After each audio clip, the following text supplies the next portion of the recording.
है?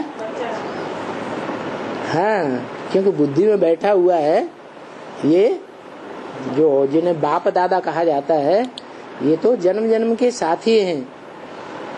सतयुग के आदि में नर से नारायण पहले पत्ते का बाप, त्रेता के आदि में वो जो पहला पत्ता है वो नीचे गिरते गिरते साहूकार बन जाता है। उस साहूकार का बच्चा रामबली आत्मा बनती, तो दोनों युगों में परिवर्तन हो गया ना। वो उसका बच्चा, त्रेता में वो उसका बच्चा, फिर द्वापर में आ जाओ। जो सतयुग के आदि में बाप था वो ही द्वापर के आदि में फिर बाप कहो गुरु कहो बन जाता है।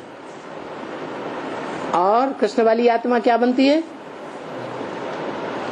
विक्रमादित्य। नहीं सुना? विक्रमादित्य मुरली में भी बोला, चित्रों में भी दिखाया।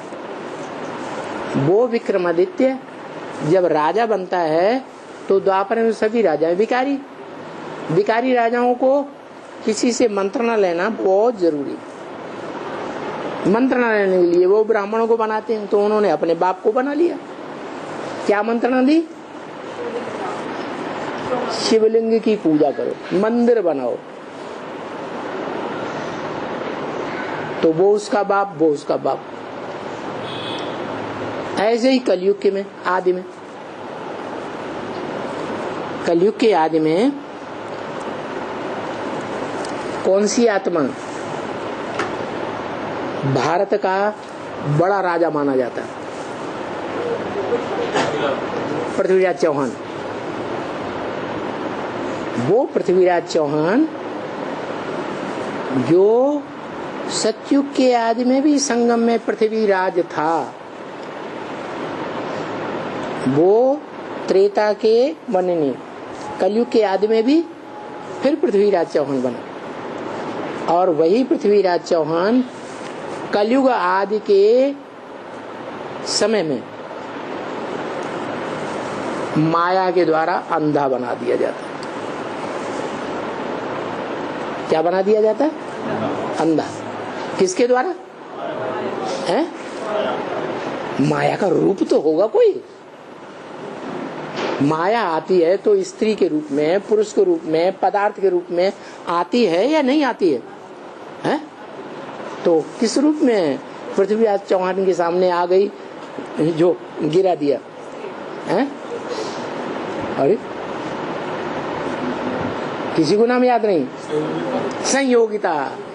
संग माने संपूर्ण, योगिता माने योग लगाने वाली। कौन आ गई? संयोगिता। संयोगिता वास्तव में भारतीय परंपरा के अनुसार पृथ्वीराज चौहान की पुत्री थी या पत्नी बनने योग्य थी? भतीजी थी या पत्नी थी? हैं?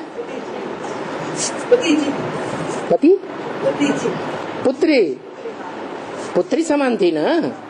और उल्टा काम कर लिया। जो भारतीय राजा हैं सारे विरोधी हो गए। उन्होंने पृथ्वीराज चौहान का कोई सहयोग नहीं दिया। बस उसी समय से पतन शुरू। किसने अंधा किया? हैं? संयोगिता, माया बन गई, उसने अंधे का।